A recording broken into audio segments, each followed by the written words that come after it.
Hey everybody, I'm Tom Vasel. Welcome to Look Back, a series where I take a look at games that I reviewed a year ago, 5 years ago, 10 years ago, and 20 years ago. And I tell you what I think about these games now, if I think about them at all. So let's go back 20 years ago. I took a look at a game called Bison Thunder on the Prairie. Not a terrible name. Designed by renowned designers Kramer and Kiesling. But the fact of the matter is, I thought this was a really, really unfun game. I gave it a 4 out of 10. It's boring. The theme is non-existent. The resources are interchangeable. Didn't like it at all. Tempest, a Civilization game from Martin Wallace. This was a big deal when it came out because there were so few Civilization games. There's a lot more now. This one's okay. 6 out of 10. Micarinos. This is an interesting game about building up a little museum. And it's a small little game with cubes. It doesn't really look fantastic. But I'll tell you what. This gives the feeling of a bigger Euro-style game in a small box. I'm always very impressed by it, 7.5. 10 years ago, I took a look at Tiffin, about delivering lunches in Indian traffic.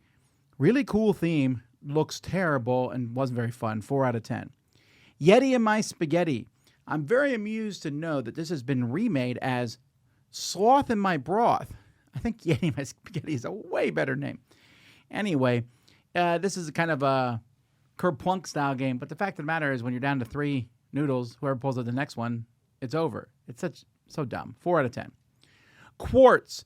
This has been remade into many different versions of the game. There's a Snow White and the 7 Dwarfs. There's a Friday the 13th version.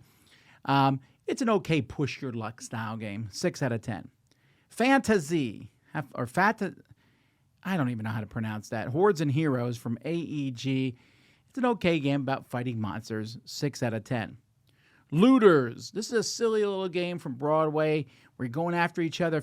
Sometimes you just want a little game. You go after each other. A lot of these take-that style games don't work very well. But Looters, I remember this was from CMON and came out when they were trying to make games that weren't miniature-based games. And this was, I found, one of the more enjoyable ones, a 7 out of 10. Stronghold 2nd Edition. So this was originally published by Portal. Then Stronghold, obviously, got involved.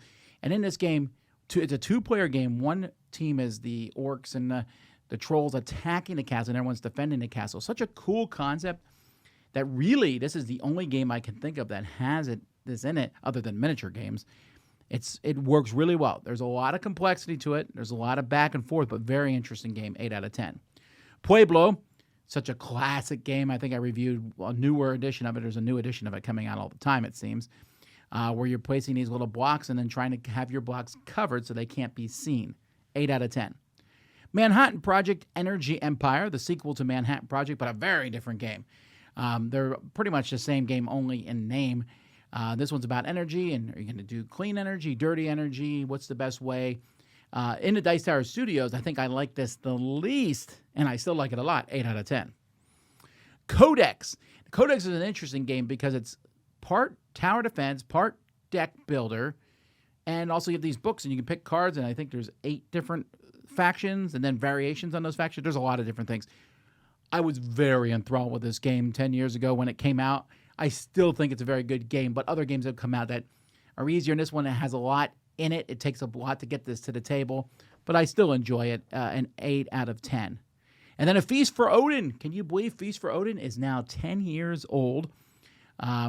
Many people consider this to be Uwe Rosenberg's best.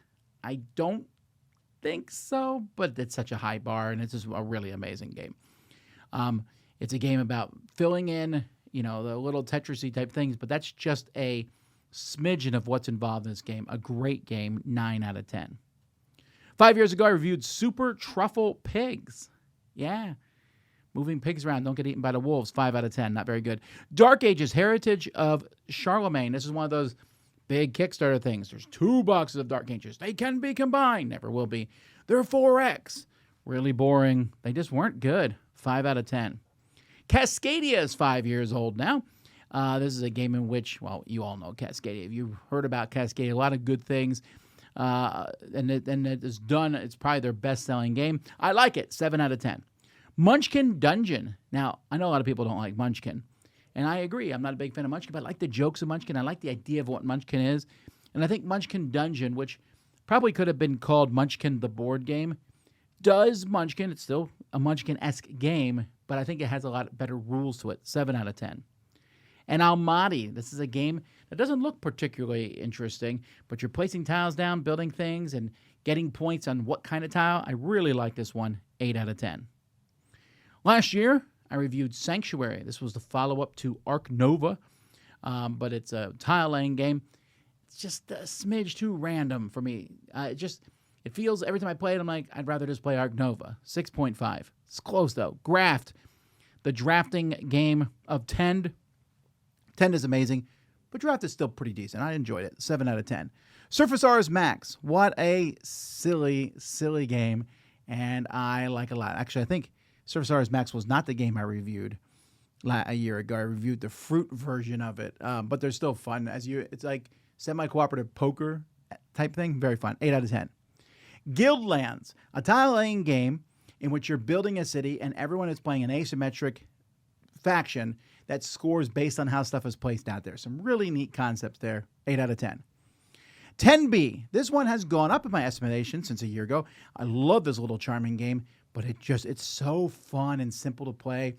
When you talk about games that are cozy-esque, I think this is pretty close to one of those as you build these nice streets. I like it. 8.5. Santorini, 2nd edition. Santorini, one of the best abstract games ever made. The new edition adds more powers, more stuff. Just really, really good. 9 out of 10. And Star Trek Captain's Chair, a 1 or 2 player game, which was a follow-up to a game called Imperium deck building, which was based on real history. I kind of think I would prefer the real history, but the Star Trek Captain's Chair is so good, so streamlined, but also offers such depth. It's just a fun game to play. 9 out of 10. And so those are the reviews that I did 1, 5, 10, and 20 years ago. Thanks so much for watching. I'm Tom Vasel, and this is Look Back.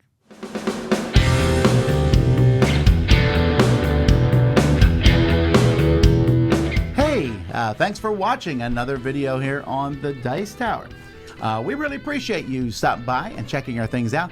Thanks so much for joining us today. And hey, if you really like what we're doing here at the Dice Tower, then there are different ways to support the Dice Tower. One of those ways is through Patreon. We have links in the description to this video, and we have links to lots of other things we do down there, so definitely check it out.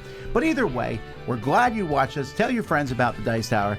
Until next time, though, I'm Tom Vasel, and I hope you enjoyed this video.